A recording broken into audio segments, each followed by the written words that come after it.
Monsieur le maire, mes chers collègues, permettez-moi, au nom des élus de notre groupe, et avant l'examen de ce compte-rendu de gestion, de m'exprimer et faire un point de situation en revenant sur la période estivale qui vient de s'achever et faire un arrêt sur image de l'état de notre ville. Au préalable, je veux vous informer, monsieur le maire, pour que les choses soient claires, que je vais filmer cette séance du conseil municipal. En effet, et bien que nous vous y ayons plusieurs fois invité à le faire, rien ne se passe. Or, le travail de cette assemblée est, malgré un relais dans la presse locale, quasiment méconnu des Arlésiens. Et il me plaît à penser que retransmettre nos débats par des moyens de communication plus modernes permettrait une meilleure connaissance et donc aussi une meilleure reconnaissance du travail de l'élu local et plus généralement du fonctionnement de notre ville. C'est ce qu'ont bien compris les maires des villes de Brive-la-Gaillarde, Asnières-sur-Seine, Nantes, Toulouse, Grenoble, Dax et plusieurs autres qui aujourd'hui organisent et retransmettent leurs séances. Mais puisque cela ne vous intéresse pas et que vous ne le faites pas, je vais le faire à votre place. Peut-être que cela vous motivera-t-il à changer de position. Afin d'éviter toute polémique inutile et stérile quant à la possibilité de le faire ou pas, permettez-moi de vous rappeler le contexte législatif et réglementaire inhérent aux enregistrements vidéo des séances de l'Assemblée communale. La position ministérielle, confirmée au Sénat et confortée par la jurisprudence constante, autorise tout citoyen à filmer une séance du conseil municipal. Le principe de publicité des séances, posé par l'article L. 2121-18 du Code général des collectivités territoriales, qui a conduit le législateur à prévoir la retransmission des séances par les moyens de communication audiovisuelle, fonde le droit des conseillers municipaux comme des membres de l'assistance à enregistrer les débats et à les diffuser, éventuellement sur un site Internet. Je rappelle aux éventuels collègues conseillers municipaux soucieux de leur droit à l'image que, siégeant au sein d'une instance d'élus, ils sont personnalités publiques et que donc la question du droit au respect de la vie privée ne se pose pas.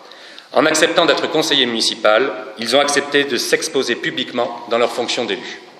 Je précise également que dans un jugement en date du 5 mai 2008, le tribunal administratif de Nice a eu l'occasion de préciser que l'enregistrement audiovisuel ne peut pas être soumis à un régime d'autorisation préalable.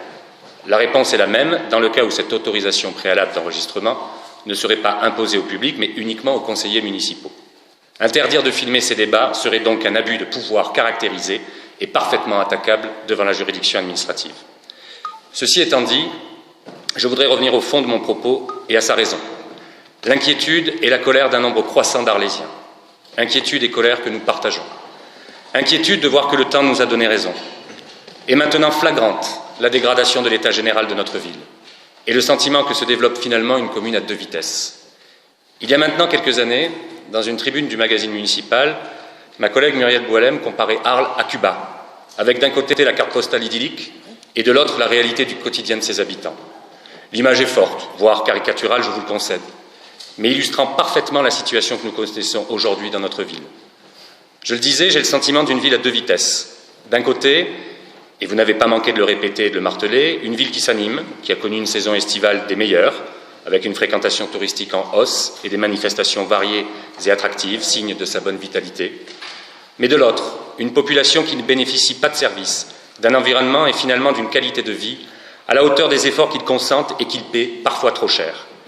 Je ne vous rappellerai pas les taux d'imposition locaux largement au-dessus des moyennes nationales et la part de ces derniers qui ne cesse maintenant d'augmenter, comme j'y reviendrai plus tard dans mon propos.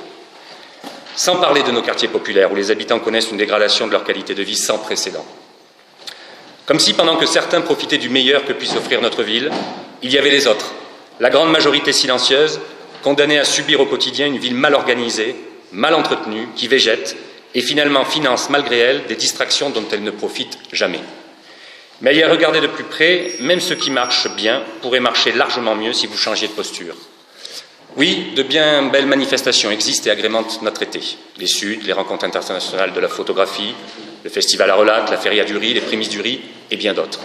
Des manifestations qui existaient toutes avant vos élections et dont aucune n'est à votre initiative, je le rappelle. Mais le dénominateur commun à tout cela, c'est le sentiment partagé que, avec plus d'envie de votre part et de votre municipalité, avec une volonté farouchement affichée, nous pourrions permettre que ces manifestations s'amplifient, se développent et se démultiplient. Nous pourrions connaître sur Arles une fréquentation touristique plus importante, qui séjourne plus longtemps, est plus fidèle et plus enthousiasmée après son passage dans notre belle cité. Et donc plus de retombées économiques, plus de recettes pour la commune, plus de dynamisme, plus de rayonnement. Par exemple, plus de concerts dans nos arènes, ce qui semble tout à fait possible, contrairement à ce que vous nous martelez depuis 10 ans. Les 2 concerts estivaux de cette année démontrent que là où il y a une volonté, il y a un chemin. Ou une feria du riz qui retrouverait de sa splendeur et de son identité. Il faut remettre les prémices du riz au cœur de la feria et lui redonner du sens. Surtout face aux difficultés actuelles que connaissent nos riziculteurs à cause de vos amis politiques du gouvernement qui ont signé son arrêt de mort ici, en Camargue. Ou une ville plus fleurie, plus accueillante, où l'on circule mieux, où l'espace public urbain serait de meilleure qualité, ce qui donnerait une meilleure image, laisserait une meilleure impression à nos touristes et éviterait de lire ça et là sur le net des commentaires désobligeants quant à la propreté d'Arles notamment, et qui profiterait en plus à l'ensemble des Arlésiens. Ou par exemple encore, accompagner, faciliter et porter davantage l'activité commerçante de notre centre-ville en lui permettant de travailler dans un espace agréable et préservé. Les exemples ne manquent pas. Car à côté de ces festivités, de ces événements, se dessine un quotidien de plus en plus pénible pour les Arlésiens. Dans un contexte aggravé sur le plan économique et de l'emploi notamment, l'état de notre ville qui s'aggrave provoque de plus en plus de colère et de déception. Colère de voir notre ville se délabrer littéralement, de voir la qualité des services publics municipaux baisser, de payer de plus en plus pour de moins en moins de résultats et de retours. Et ce, d'autant plus quand on se balade dans d'autres communes et qu'on y constate des travaux, des fleurs, des services de qualité, de belles rues, de beaux équipements et bâtiments publics. Malgré pour ces villes aussi la baisse des dotations de l'État, argument que vous ne manquerez certainement pas de nous opposer. Je vous rappellerai alors que votre immobilisme est bien antérieur à ces baisses. Colère surtout de voir que seulement 1 an après votre réélection, vous semblez avoir complètement lâché prise, complètement décroché. De plus en plus d'Arlésiens, de membres de nos forces vives, de nos partenaires constatent l'absence de leadership à la tête de notre ville, observent à regret un faible investissement de votre part, une certaine frivolité teintée de laxisme qui commence sérieusement à avoir de graves conséquences. Aujourd'hui domine le sentiment que le capitaine a quitté la barre du navire, domine la peur de voir couler le bateau, et nous avec. Oui, les projets portés par les autres continuent. La Tour des Ateliers prend peu à peu possession de l'espace arlésien. Le CIMADREM continue sa mission de protection de nos territoires. Le Conseil départemental lance la rénovation et le développement de nos musées. La CCI poursuit ses projets tournés vers l'avenir. Ils sont parfois votre soutien, le plus souvent votre indifférence. Mais ce qui relève vraiment de votre compétence stagne, n'avance pas, voire régresse. Le signe le plus criant de cet effritement est la désorganisation massive de l'appareil municipal, à cause de l'absence, là aussi, de votre leadership et de votre management. Les agents municipaux souffrent aujourd'hui de l'inefficacité des services, due en grande partie aux choix que vous faites, mais surtout à ceux que vous ne faites pas. Car je le dis et le répète, rien ne peut se faire sans une administration aux avant-postes et dont les missions et objectifs sont clairement affichés et définis par l'exécutif. Au lieu de cela, un malaise ambiant grandissant, induit par une gestion des ressources humaines qui apparaît opaque, chaotique et autour de laquelle règne trop de doutes.